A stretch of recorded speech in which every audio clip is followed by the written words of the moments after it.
What's up guys, welcome back. If you're new to my channel, hey there. My name is Morgan. I'm a recent UX UI design bootcamp graduate, and I just sort of document my career changing journey as I move from marketing into the UX design field, and I offer advice where I can.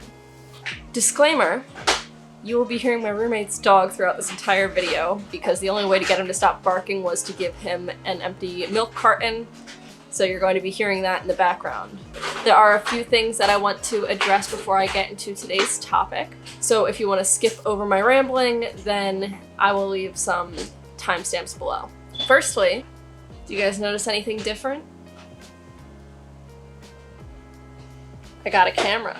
Let's hope that this improves the quality of some of my videos, especially when I zoom in on my face. Secondly, I wanted to let you guys know that I created a UX design planner. Essentially, it's just a very simple digital planner that takes you through the design process where you can document everything and just keep everything in one place. I plan on using it for my future case studies, and I'm actually going to come out with a video where I design an app and show you how I use it. That is available on my Etsy store. It's $12, but because you guys are here with me, I'm gonna give you 75% off. Use the promo code WATERMELON, and you should get it for math.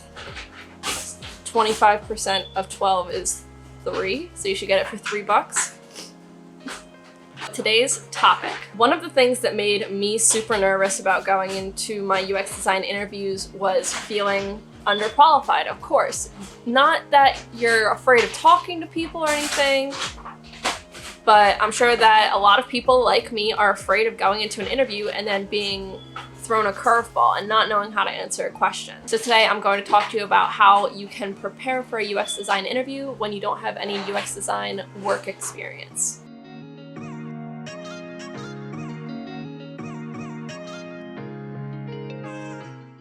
The best thing that you can do in an interview is to answer questions honestly. You can't be fabricating things and sort of winging it. You can, but then are you really gonna know how to do the job?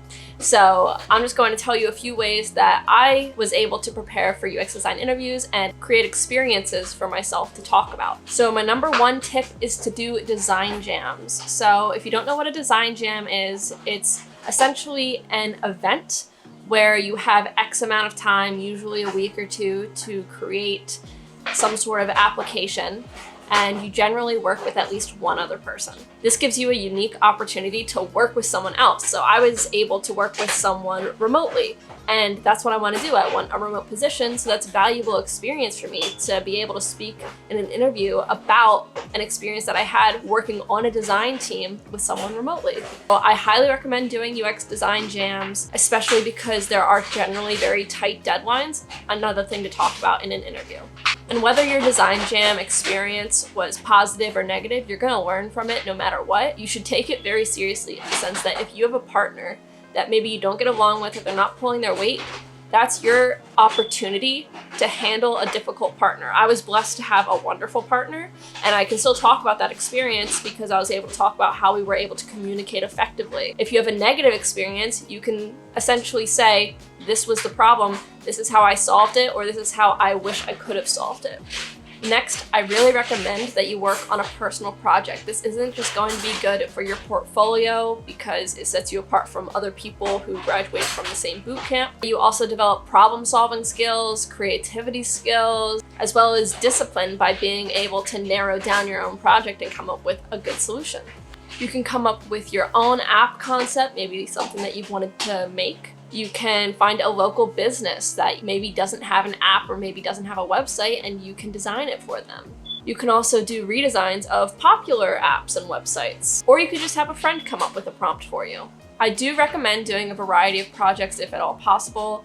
Do a variety of devices, target markets, industries, focus maybe more on the UX of something in one project, maybe focus on the UI of a different project. You could also focus on things like, are you making an extended reality app? Are you focusing on voice UI? Are you focusing on accessibility? Just show a little bit of diversity, unless you're trying to put yourself in a box so that way you can get into a specific market, which is also fine, but you're just going to really narrow the amount of jobs that you're going to get, as well as the topics that you'll be able to talk about in an interview.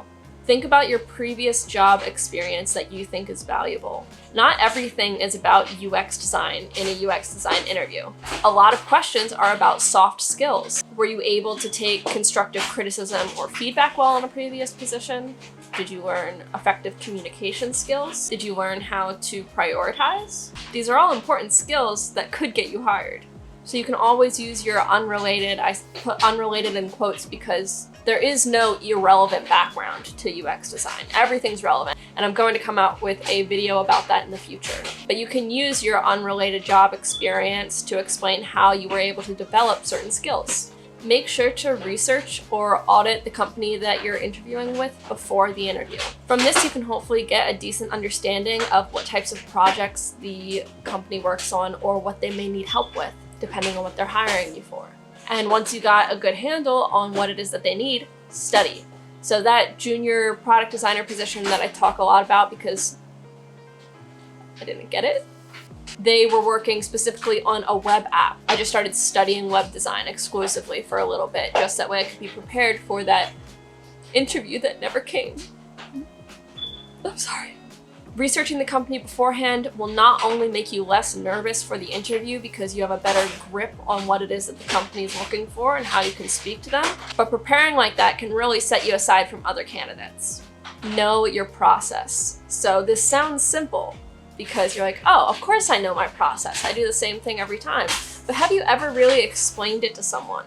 It's harder than you think. The purpose of most UX design interviews is to understand if your specific process will work within their team. So when they're giving you a scenario-based question, or if they're giving you a design challenge, they want to see how you work. But you should be confident in what you say. You can take time to collect yourself, but you should know your process and say it with confidence, otherwise they're not going to be confident in you. So if you're watching this video, I'm going to assume that you do not have a UX design job yet. What I suggest that you do with this time is you perfect your design process and you practice explaining it to other people, because if you're explaining your design process because you just sort of copied and pasted from your boot camp or wherever you learned UX design, and they ask you a question, are you going to know how to answer it? You're like, oh, well, that's the way I learned it. No, you have to understand why you're doing things. So take this time to really understand what your design process is and why. Maybe it needs to be changed. Similarly, you should know your case studies. Once again, this sounds easy. Of course, I made my case study, I know my case study, but have you actually explained your case study to somebody and it didn't take an hour? Interviews are only so long. You should learn how to concisely explain the most important parts of your case studies to other people. They might give you an allotted amount of time. I would work on getting it down to 10 minutes. Make sure that you understand what you've done well enough that you could answer any questions that may be asked. So as you're going through it, after every part, ask why. Why did I make that design decision? Would I have done something differently? It's okay to say that. Understand yourself and understand why. If you made a mistake, why did you make that mistake? How did you learn from it? This is an opportunity to show the employers not only your skills, but also your ability to defend your design decisions, your ability to accept criticism, and your ability to answer questions. Of course, do your interview question research. So lots of videos on YouTube about UX design interviews. I have one myself. Study the questions and think about how you would answer them. You don't have to memorize any answers, but you should understand why you're answering questions certain ways. This is a chance for you to get to know yourself, so that way you're not floundering in an interview trying to say what the employer wants to hear, because that's how you get all flustered and everything. This will also help you with your ability to articulate your skills, your needs, your wants, your goals with the company that you're interviewing with, as well as articulate what value you can bring to the position. All right, guys, that's it for today's video. I hope that you found it helpful. If you did, I would really appreciate it if you gave it a thumbs up as well as subscribe. Don't forget that there is that Etsy link down below. Use the code WATERMELON to get 75% off of that UX Design Digital Planner. I'm working on coming out with videos every Sunday now, so make sure to look out for that. I'll talk to you soon. Bye.